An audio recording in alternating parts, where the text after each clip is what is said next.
انہوں نے فرمایا کہ میں نے اس لیے رو رہا ہوں کہ قرآن کی ایک آیت مجھے یاد آ گئی، قرآن کی ایک آیت یاد آ گئی، وَإِن مِّنكُمْ إِلَّا وَارِدُهَا، کہ ہر ایک کو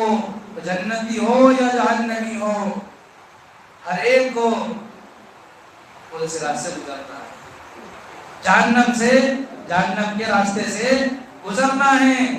ہر ایک کی گزرگاہ جہنم کا راستہ ہے، پتہ نہیں جہنم سے نجات ملے گی، اس لیے بول رہا ہوں دوستو بزرگ جہنم کو یاد کر کے صحابہ کرام پڑے، ایک تو ان کے اعمال میں کوئی کمی نہیں تھی، کوئی کمی نہیں تھی، خوب رونے والے لوگ تھے،